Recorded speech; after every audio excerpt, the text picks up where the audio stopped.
Hi there, this is Susanna. Here we are at the last video of the series. Through these short videos, we have explored the most important concepts or aspects of your emotional experience. And if you find it too much theoretical, well, think twice, because this is not just theory. This is the truth as it's been described by the Vedas. And as with everything else, we need to learn how this machine of mind, body, and emotion is functioning. Now let's quickly revise the main ideas. Your mind functions on three levels: Chitta, the unconscious; Manas, the emotions; and Buddhi, the awareness. The emotions are generally responses of your emotional mind, which is only a reflex, a receptor, and does not have the capacity to digest. 3. The function of your mind capable of really digesting is your conscious mind, which can be developed by awareness and choice and meditation. According to Ayurveda, emotions are contained in your body. Your doshic nature will influence the type of emotional or negative emotional responses. Thus, Vata will experience anxiety, Pitta, anger, and Kapha will experience sadness and attachment. The real cause of persistent negative emotional charges, such as depression, are the samskaras, or the mental impressions. So you see, if you are to look at yourself, at your life, and at the world through this perspective of the Vedic truth, inevitably will notice that basically we're just dealing with patterns. That you, what might appear as you, or this sense of linearity and continuity, what you define yourself as you, is actually a set of projections or patterns that you have been impregnated with.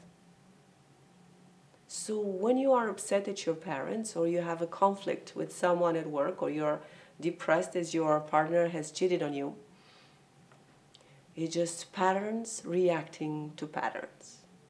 And if you can realize this, then you can lay back, relax, and enjoy the ride, because you can recognize that nothing that ever happens to you is personal. And what is this emotional fluidity after all? What are we looking for?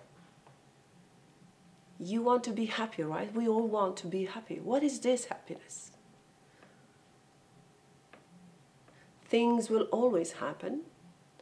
Perhaps the fluidity that we're looking for is this ability to be spontaneously you, to be spontaneous in the moment, to be aware of what's happening and make that conscious choice.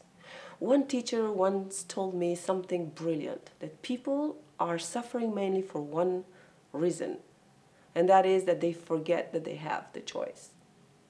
So now let's see what you can do with all this information and how you can use it. Firstly, observe your reactions and start developing more and more your conscious mind. This is the only way, and that is through observation and choice. Do not oppose, do not resist. Be brave enough to see what's happening inside you without opposing it, and choose to release it. 2. Learn more about Ayurveda and your doshic nature, and keep your doshas balanced. Ayurveda has many simple and efficient tools to keep the doshas balanced, among which the simplest one is the food.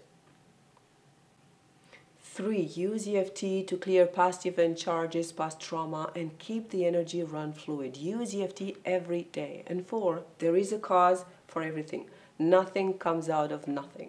Allow yourself to reach that samskara, or that imprint which is causing your suffering.